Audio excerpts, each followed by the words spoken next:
So Microsoft just released an episode of their official podcast where they sort of addressed the future of Xbox. But what did they really cover, and was it anything earth-shattering? Hey everyone, welcome back to the channel.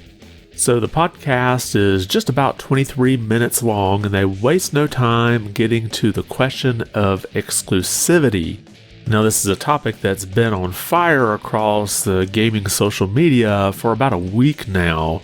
And here Phil Spencer does say that there are 4 games that are going multi-platform, but he's not going to say which ones just yet.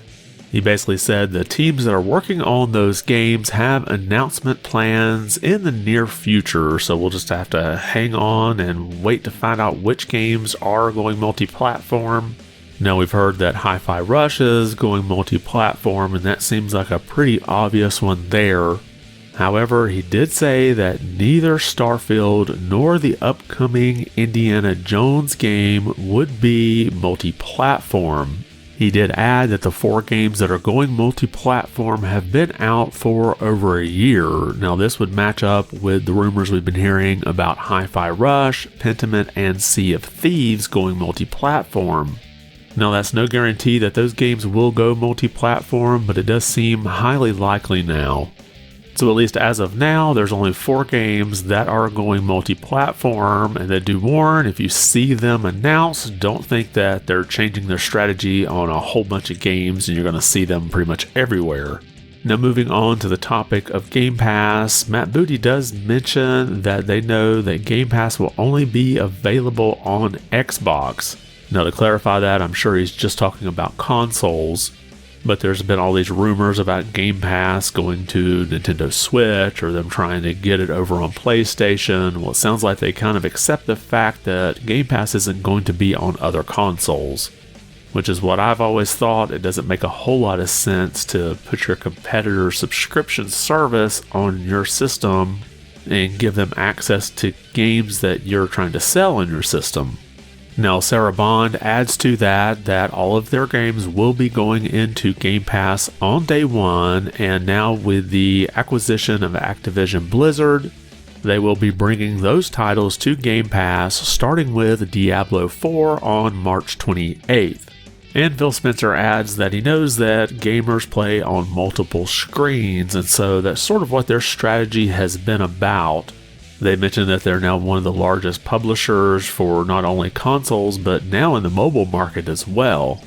But when it comes to the future of Xbox hardware, they said it's pretty much not going anywhere. In fact, Sarah Bond mentions that they have new hardware to announce this holiday season.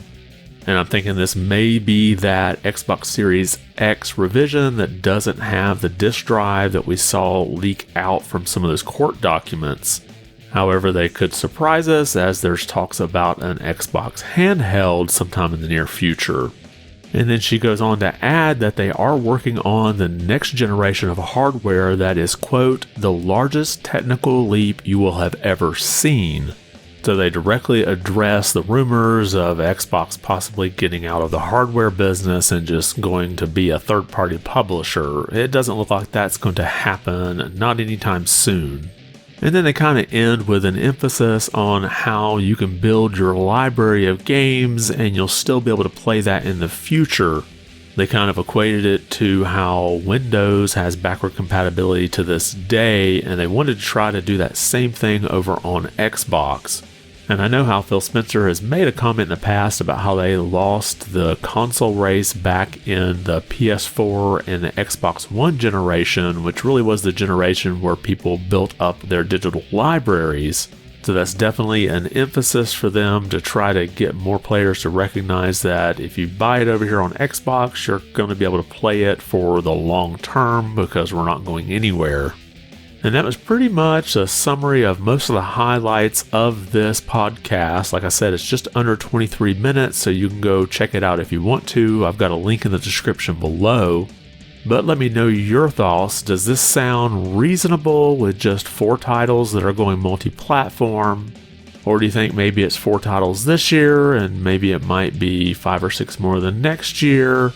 However, they did emphasize that Starfield and Indiana Jones flat out would not be going to other platforms. Drop a comment below and let me know your thoughts. And if you liked the video, be sure to give it a thumbs up, and if you haven't subscribed yet, consider doing so. It really does help the channel out quite a bit. I want to thank you for watching, and be good.